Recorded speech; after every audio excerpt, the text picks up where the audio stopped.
आदेश। गुरु योगी तुलसीनाथ जी बापू, श्री शनिदेव मंदिर, भवनाथ, तलेटी, गिरनार, जूनागढ़, गुजरात। पकड़ के बारे में अष्टावक्र जी बात कर रहे हैं कि संसारी भी पकड़ता है, सन्यासी भी पकड़ता है।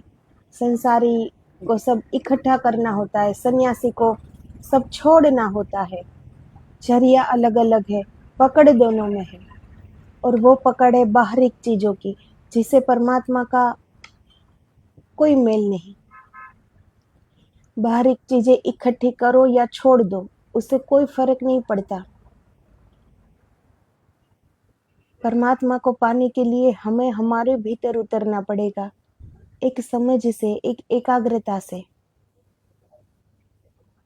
हमें जीवन ऐसा जीना होगा कि धीरे धीरे स्वतः सब छूट जाए, छोड़ना ना पड़े। तो ये परीक्षा हो रही है अभी भी जनकराज की, और अष्टावक्र जी उनकी परीक्षा ले रहे हैं कि अभी कुछ पकड़ में है क्या जनकराज के। क्या अभी भी जनकराज ये कहेंगे कि मैं ये राजपाट छोड़ देता हूँ, ये धन वैभव छोड़ देता हूँ, ऐशो आराम की जीवन छोड़ देता हूँ, उनका त्याग करूंगा? अगर जनक राजा के मन में किसी भी कोने में कुछ भी पड़ा होगा अभी कि मैं ये हूँ, मेरे पास ये है, तो त्याग करने के लिए राजी हो जाएंगे। तो फिर वो परीक्षा में उत्तीर्ण नहीं हो पाएंगे।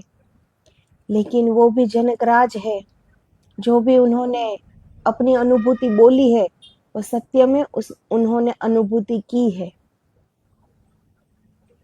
तो अष्टावक्र जी आगे कहते हैं, जनकराज की यह जो ध्यान की घटना घटी है, अष्टावक्र जी परीक्षा लिए अब उनसे प्रलोभन देते हैं।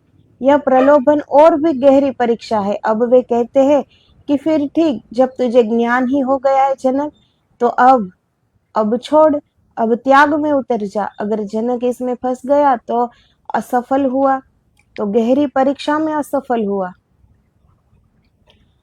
पहले परीक्षाएं ली, अब प्रलोभन दे रहे हैं अष्टावक्र जी।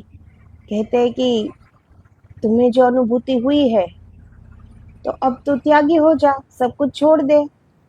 अगर जनकराज इसमें जो फंसे तो वो असफल हो जाएंगे।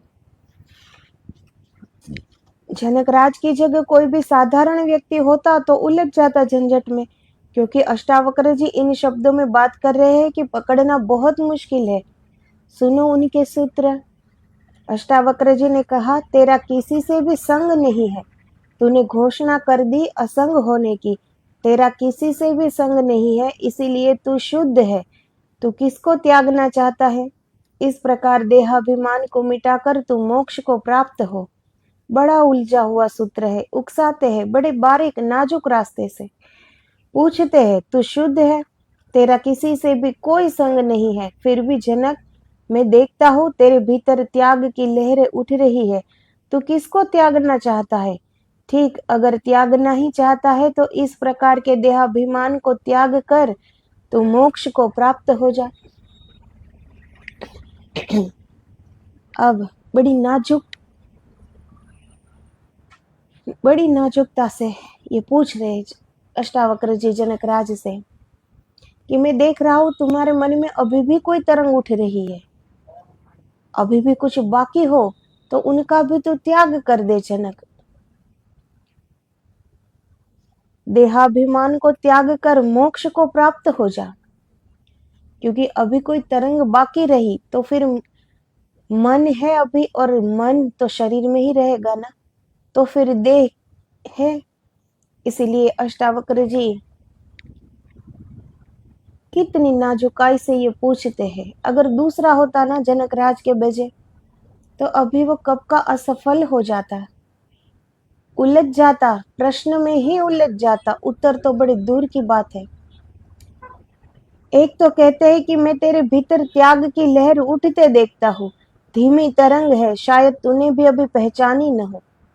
एक और कहते हैं कि तेरे अंदर तरंग उठ रही है, तो और वो तरंग भी त्याग की तरंग उठ रही है। अब जनकराज ये भी नहीं कह सकते कि त्यागना नहीं चाहता कुछ। अगर जनकराज कहे कि हाँ मैं त्यागना चाहता हूँ, तो फिर मतलब हुआ कि अभी भी कुछ बाकी है मन में, अभी भी जनकराज के पास कुछ ऐसा है जिसे अभी छोड़ना बाकी है। क्या उत्तर दे जनकराज इसमें? शायद तुझे भी अभी पहचानने में समय लगे। तेरे गहरे अतल में उठ रही है एक लहर, जो थोड़ी बहुत देर बाद तेरी चट्टान से टकराएगी चैतन्य की, और तू जान पाएगा अभी शायद तुझे खबर भी नहीं।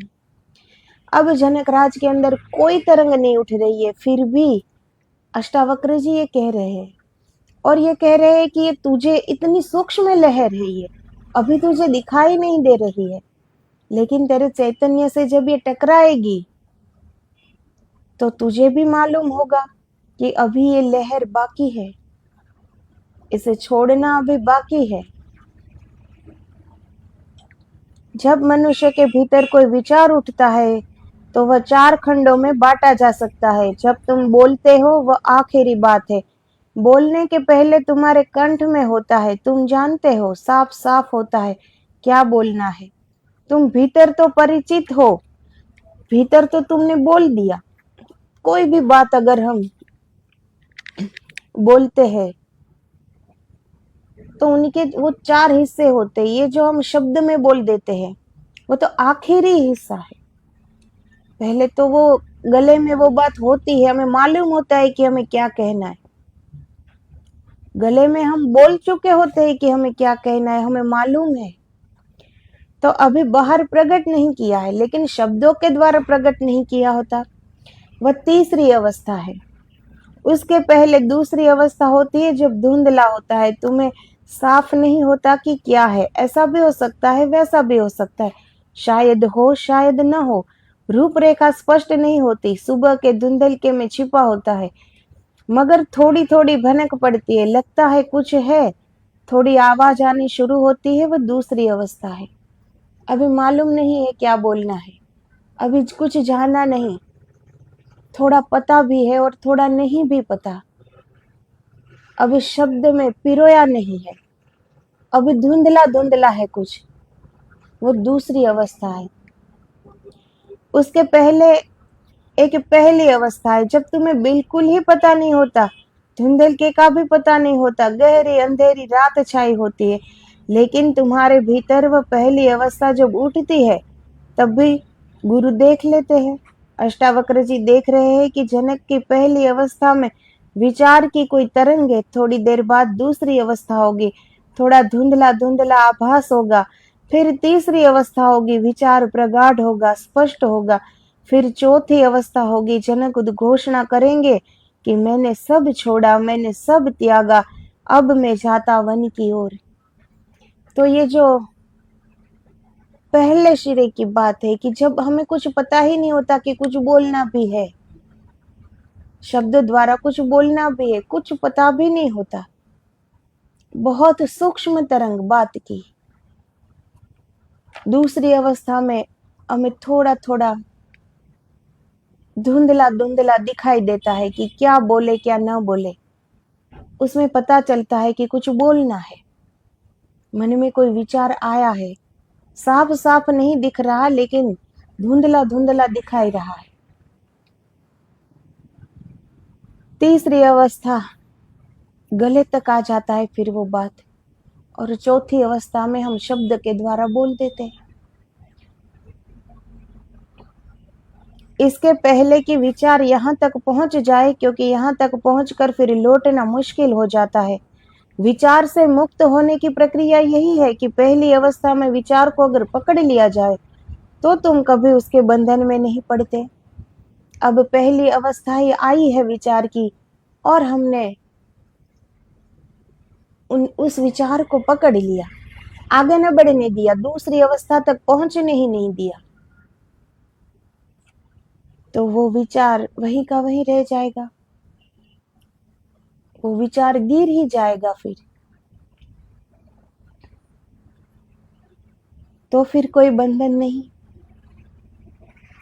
विचारों का आना, संत तो यही कहते हैं ना कि निर्विचार की स्थिति में आना, अंदर कोई विचार की तरंग हो ही ना, बिल्कुल विश्राम की स्थिति। अंदर कोई उथल पाथल, कोई हलचल, कोई तरंग, कुछ भी न हो, कुछ भी बाकी न बचे, शेष कुछ बाकी ही न बचे, इतने शांत। तुमने बीज में पकड़ लिया वृक्ष को, वृक्ष पैदा ही नहीं हो पाता।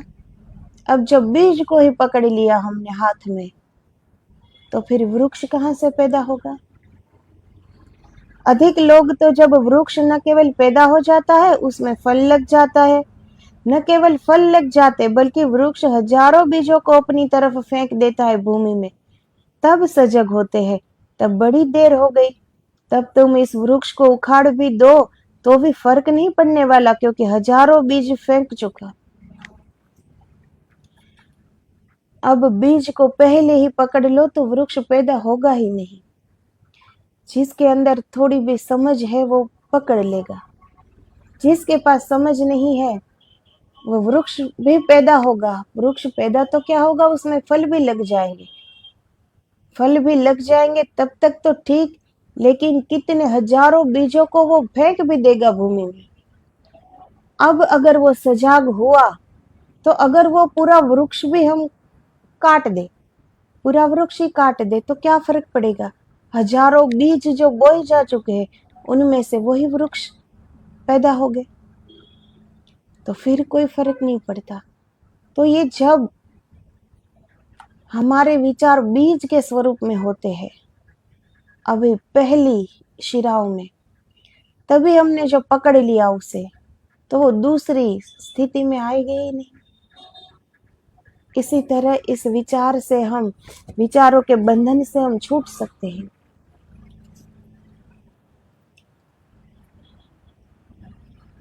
समय आने पर वे फूटेंगे, हजारों वृक्ष बनेंगे, और तुम्हारी पुरानी आदत है तुम तभी पकड़ोगे जब वृक्ष बन जाएंगे। बीज गिर जाएंगे तब तुम फिर पकड़ोगे, फिर तुम काट देना। तुम वृक्षों को काटते रहना और वृक्षों का कोई अंत न होगा। वृक्षों की नई श्रृंखलाएं आती चली जाएगी। ऐसा ही हमारे जीवन में होता है। एक वृक्ष को काटेंगे, वो हजारों बीज जो फेंके जा चुके हैं उनमें से वो वृक्ष फिर से पैदा हो गए। कितने वृक्ष काटेंगे हम, लेकिन पूरा वृक्ष नहीं बन जाता तब तक हम सजग कभी होते ही नहीं।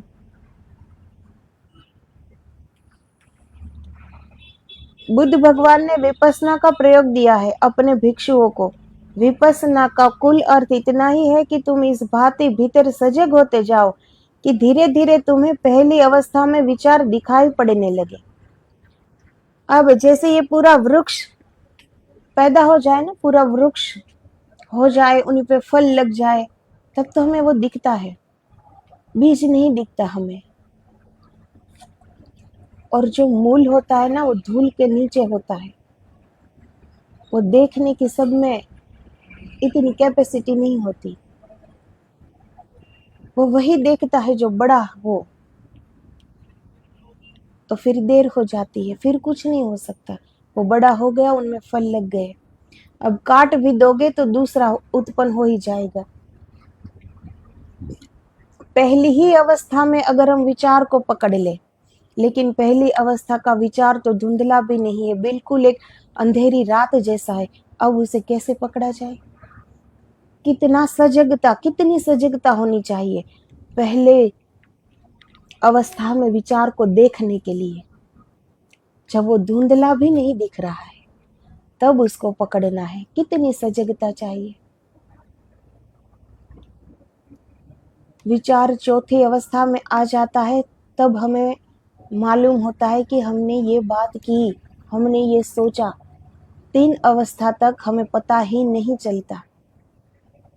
कितनी बेहोशी में हम जी रहे हैं। फिर निर्विचार होना तो हमारे लिए नामुमकिन जैसा ही हो जाए ना। जब पहली अवस्था में विचार दिखाई पड़ता है, बड़ी सरल है बात, इतना ही कह देना काफी है, बस क्षमा कर, नहीं इच्छा पढ़ने की इसमें, इतना भाव है कि नहीं पर्याप्त है, और बीज दग्ध हो जाता है। उसे तभी हाथ जोड़ दो कि इनकी कोई, इस विचार की कोई आवश्यकता ही नहीं है, ये विचार हमें चाहिए ही नहीं। वो बीज वही का वही दग्ध हो जाएगा। फलेगा ही नहीं फिर वो। दूसरी अवस्था में थोड़ा कठिन है, थोड़ा संघर्ष करना पड़ेगा। तीसरी अवस्था में और भी कठिन है, संघर्ष करोगे तो भी जीत पाओगे, संदिग्ध है। चौथी अवस्था में तो बहुत मुश्किल है, घोषणा हो चुकी, तुम फंस गए, लौटना करीब करीब असंभव हो जाता है। अब तो फल भोगना पड़ेगा क्योंकि विचार कर्म बन गया। अब विचारों ऐसे तो नहीं कि हम जो हाथों से कर्म करते, शरीर से कर्म करते हैं, वही कर्म गिने जाते हैं। हम विचार से भी कर्म करते हैं, ये जो हम कहते हैं ना मानसिक कर्म, तो वो तो फिर घट चुका ना। चौथी अवस्था में जो विचार आता है तो वो कर्म, वो विचार का कर्म बंध गया हमारे साथ, अब वो फलित होगा कर्म। फिर लौटना करीब करीब नामुमकिन हो जाता है क्योंकि बहुत देर हो गई। अगर हम अपने भीतर गहराई में कभी झांका ही नहीं हमने कभी, तो पहली अवस्था का तो पता ही नहीं चलेगा ना। और जिसको पहली अवस्था का, दूसरी अवस्था का, तीसरी अवस्था का पता ही नहीं चलता, सीधी चौथी अवस्था घट जाती है, फिर तो हाथ से सब कुछ रेत की भांति फिसल जाता है, फिर कुछ नहीं हो सकता। फिर तो हम अंदर से बाहर आ गए, वो बात अब उथली हो गई, बाहर आ गई वो बात, अब हम उसे रोक नहीं पाते।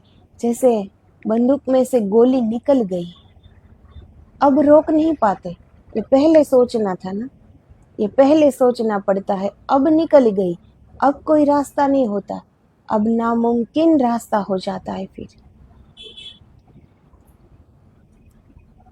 हमारी इतनी अगर सजगता न हो अभी, तो प्रश्न ही नहीं उठता कि हम पहली अवस्था को जान पाए। कभी नहीं जान पाएंगे क्योंकि हमारी आदत छूट गई है, कभी हमने अपने भीतर देखा ही नहीं। तो फिर कभी क्या किसी ने सोचा है कि हमारे विचारों की भी चार अवस्था होती है? सिर्फ हम यही सोचते हैं ना। किसी किसी को तो ये भी नहीं पता कि पहले विचार बना है, शब्द में बाद में हम बोले हैं, ये तक नहीं पता, बोल दिया बात खत्म।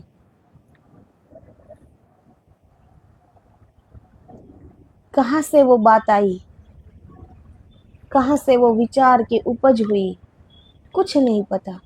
हमें हमारे बारे में कुछ पता ही नहीं है, और अहंकार इतना है कि हमारे जितना तो किसी को पता ही नहीं। ये समझदारी किस काम की जो खुद के ही काम ना आए।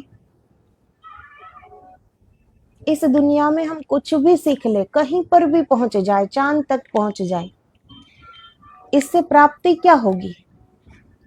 नाम हो जाएगा, थोड़े दाम मिल जाएंगे, और क्या प्राप्ति होगी?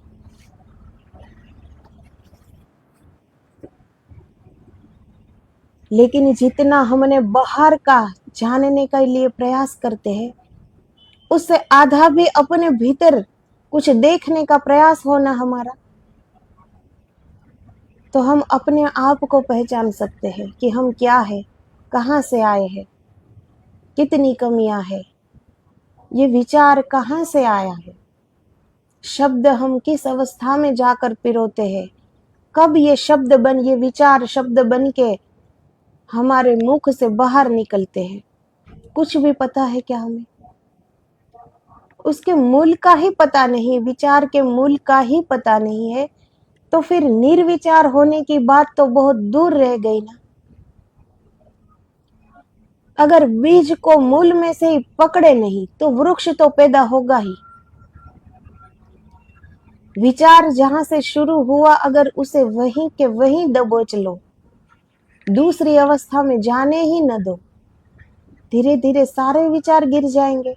लेकिन विचार कहाँ, किस शिरा पे, किस अवस्था में, कहाँ, वो कहाँ उत्पन्न होता है, किसी को मालूम है क्या? अपना ही विचार है, अपने ही अंदर से आया है, कहाँ से आया मालूम है क्या? कितने अनजान हैं हम अपने से, कितने अनजान हैं, कुछ नहीं पता। विचार कहाँ से आए, शब्द कहाँ से आए, कितनी अवस्था को पार करके गले तक वो विचार आया और फिर शब्द द्वारा हमने बोले, कुछ नहीं पता। हमें ये बिल्कुल ऐसा लगता है, सहज लगता है कि कुछ सोचा और बोल दिया, इसमें क्या। लेकिन जिसको सही में विश्राम की स्थिति की अनुभूति करनी हो तो निर्विचार की स्थिति में आना पड़ेगा।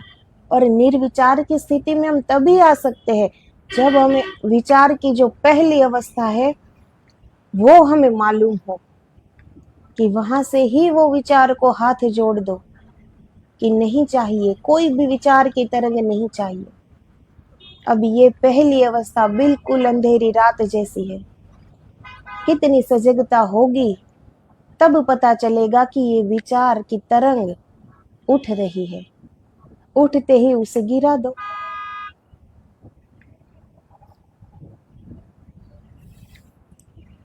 तो अष्टावक्र जी ऐसे पूछते जनकराज को कि मैं देख रहा हूं तुझ में एक विचार की तरंग उठ रही है, धीरे धीरे तीन अवस्था को पार कर कर चौथी अवस्था में जब आएगा तो जनक तुझे भी पता चल जाएगा। वो अब भी परीक्षा ले रहे कि जनकराज एक बार कह दे कि हाँ अब मुझे सब कुछ त्यागना है, अब मुझे त्यागी बन जाना है। अगर जनकराज की जगह कोई और होता तो ये कह चुका होता, लेकिन जनकराज की जो अनुभूति है वो कोई शब्द की बात नहीं है, वो सत्य में अनुभूति की है वो। तो जनकराज कैसे असफल हो परीक्षा में, कभी भी ये हो ही नहीं सकता। अभी जनकराज को शायद पता भी न हो या शायद पता चलना शुरू हो, लेकिन अष्टावक्र जी को दिखाई पड़ा है, तेरा किसी से भी संग नहीं जनक, तू शुद्ध है, लेकिन फिर भी किसको त्यागना चाहता है। एक काम कर, अगर त्यागना ही है तुझे, अगर त्यागने की जिद ही है तो देहाभिमान को मिटाकर तू मोक्ष को प्राप्त हो। अब जनकराज ने यह अनुभूति कर ली कि शरीर कुछ भी नहीं, उन्हें दिख ही नहीं रहा है। उन्होंने ये उद्घोषणा की है उनके सदगुरु के समक्ष कि चारों ओर में एक ही चेतन तत्व को देख रहा हूं, दूसरा कुछ दिखाई नहीं दे रहा है। अब दूसरा कुछ दिखाई नहीं दे रहा है उस ब्रह्म तत्व के अलावा, तो शरीर कहाँ से दिख रहा होगा जनकराज को। फिर भी अष्टावक्र जी कह रहे हैं कि अगर कुछ त्यागने का विचार हो रहा है तुम्हारे मन में तो देहाभिमान त्याग कर तू मोक्ष को प्राप्त हो जा। बड़ा गहरा जाल है। अगर जनकराज इतना भी कह दे कि हाँ देहाभिमान का त्याग करना है तो बात तय हो जाएगी कि कुछ त्याग करना है। इसे कुछ भी त्याग करना हो तो अज्ञान शेष है। फिर अभी ज्ञान की क्रांति नहीं घटी, दिया जल गया और तुम कहो अंधेरे का त्याग करना है तो फिर दिया जला ही नहीं। दिया जल गया हो और फिर हम कहे कि हमें अंधेरे का त्याग करना है, बेमतलब सी बात हो गई ना। ये अंधेरा तो मिट ही गया दीपक के जलने से, अब कौन सा त्याग बाकी रहा। और अगर दिया जलाने के बाद भी ये हमें कहना पड़े कि अंधेरे का त्याग करना है तो फिर तो दीपक जला ही नहीं। दिया जल गया तो अंधेरा तो जा ही चुका, त्याग हो ही चुका। त्याग करना हो तो गलत, त्याग हो जाए तो सही। जो करना पड़े तो कर्ता बन जाते हैं हम, जो हो जाए तो साक्षी रहते हैं। ये जो हम अलग से करते हैं ना त्याग, अलग से सब कुछ छोड़ देते हैं, ये अलग से जब छोड़ना पड़ता है तो कुछ छूटता नहीं है। हमारे मन में उनकी तरंगे उछलती ही रहती है और फिर हम स्वीकार भी नहीं करते। हम ऐसा मानते हैं कि हमने सब कुछ त्याग दिया। अब संसारी को तो पता भी है कि हम इतने बंधनों में जी रहे हैं, संसारी है, सारे बंधन है हमारे पास। अब त्यागी को तो ये भी नहीं पता कि हमारे अंदर एक संसार बस रहा है, ये जो त्याग है वो सिर्फ बाहर का त्याग है। अब संसारी तो एक दिन गृहस्थी में रहकर भी सन्यासी बन सकता है, क्योंकि उसे पता है कि वो बंधन में है। जिसे पता है कि मैं बंधन युक्त हूँ, तो वो कभी ना कभी किसी दिन बंधन मुक्त होने का प्रयास करेगा, तो वो तो छूट भी सकता है। लेकिन जिसे पता ही ना हो कि मैं बंधन में हूँ, वो कैसे प्रयास करेगा? यही आजकल त्यागियों का हाल है। धरती खाली नहीं है संतों से। ये सारे संतों की बात नहीं हो रही है। ज्यादातर इस समय में, और ये समय का प्रभाव है, अगर इस समय में अगर ऐसे ऐसे त्याग न किया जाए तो फिर दूसरा चरण कलयुग का कैसे आ पाए धरती पर? तो ये इंसानों का दोष नहीं होता, समय का प्रभाव होता है। और समय का प्रभाव, जिसकी अपने सदगुरु के चरणों में जिनका अनुराग होना, उनमें कभी कोई प्रभाव, कोई दुष्प्रभाव आ ही नहीं सकता। बाकियों का तो खतरा है ही।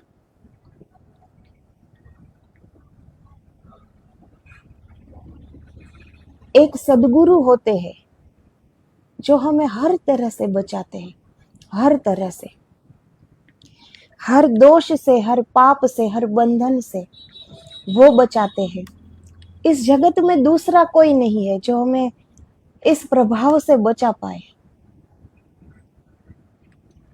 तो जिसने अपने सदगुरु की शरण प्राप्त की, शरणागत हो गए, समर्पित हो गए, उसकी बात नहीं हो रही है। उनके अंदर तो कोई भी युग हो, कोई भी युग चल रहा हो, वो समय से परे है। समय का प्रभाव, समय का कोई भी दुष्प्रभाव उस पर पड़ना नामुमकिन है। सदगुरु की आशीर्वाद का जो कवच होता है ना, वो स्वयं शिष्य को भी नहीं दिखाई पड़ता, लेकिन प्रकृति देख रही है, ईश्वर देख रहे हैं, ये समय देख रहा है। वो इस कवच को कभी भेद नहीं सकता।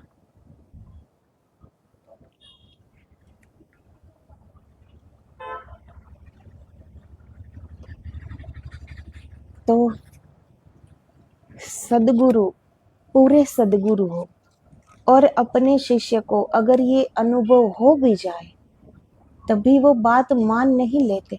तभी वो चारों ओर से परीक्षा लेते हैं कि कहीं चूक न जाए, कहीं थोड़ा सा भी शेष बच न जाए।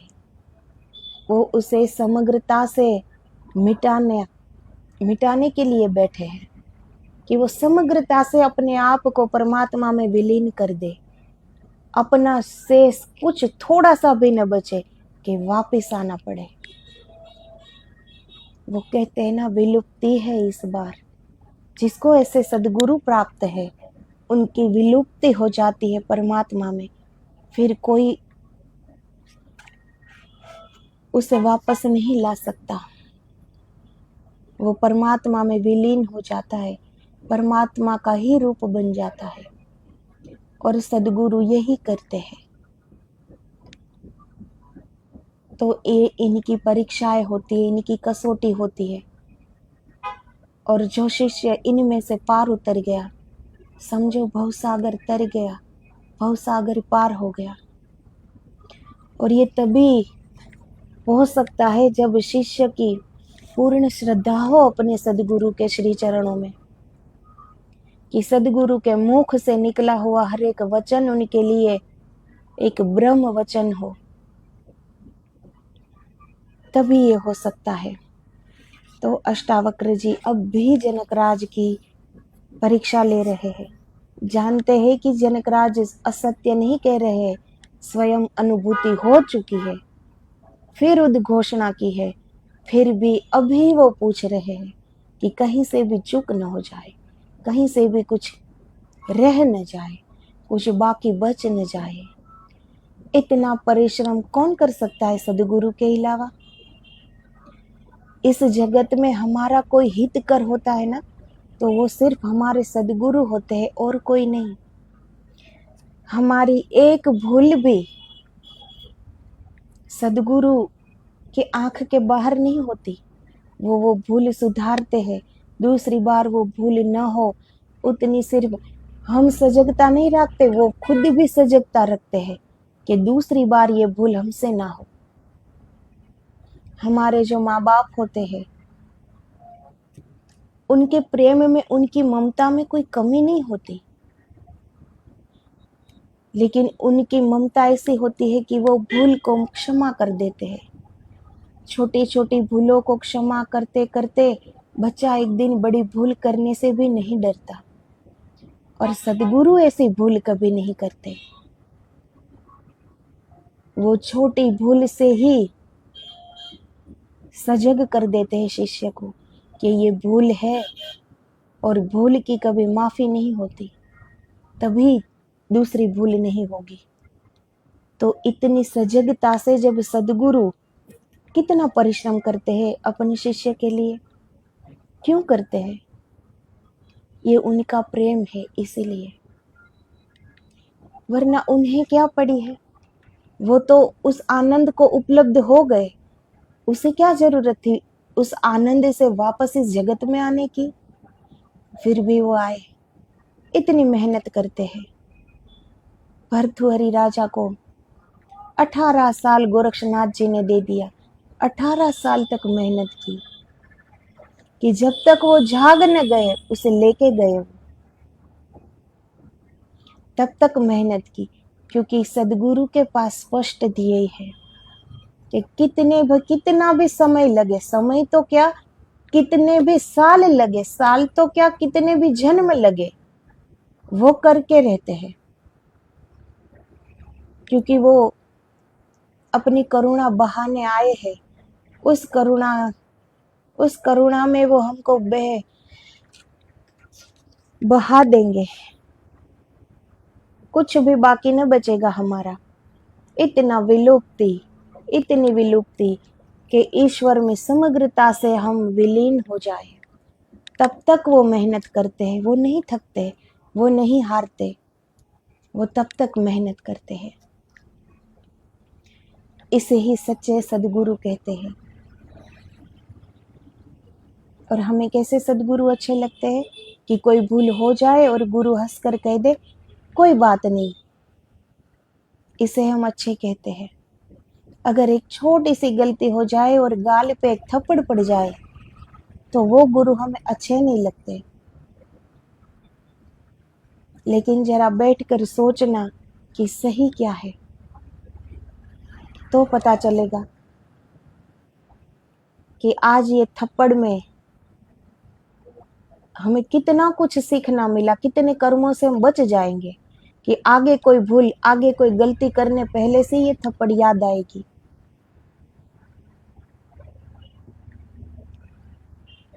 तो सदगुरु का प्रेम में कोई कमी नहीं होती, लेकिन ये करना पड़ता है शिष्य के हित के लिए। तो ये शिष्य को भी समझना पड़ेगा। तो बिना सदगुरु के मुक्ति मिलना असंभव है, हो ही नहीं सकते मुक्त। सदगुरु की कृपा न हो, उनका आशीर्वाद न हो, तो सोच भी नहीं सकते हम कि मुक्ति को पाना है। मुक्ति पाना तो बहुत दूर की बात है, मुक्ति के विषय में हम सोच भी नहीं सकते। तो ऐसे सदगुरु जब जिसे प्राप्त हो, तो फिर चूकना नहीं चाहिए, कुछ प्राप्ति कर लेनी चाहिए। बार बार सदगुरु नहीं आते, बार बार मौका नहीं मिलता, और जब मौका मिलता है तो समर्पित हो जाओ। जो सदगुरु बोले, जो सदगुरु कहे, उनके वचनों पर चलो। उन्होंने राह देखी हुई है, सही राह पे वो ले जाएंगे। मंजिल उन्होंने देखी है, वो हमें मंजिल पर पहुंचा देंगे। तो जय गुरुदेव। आदेश आदेश, जय गिरनारी।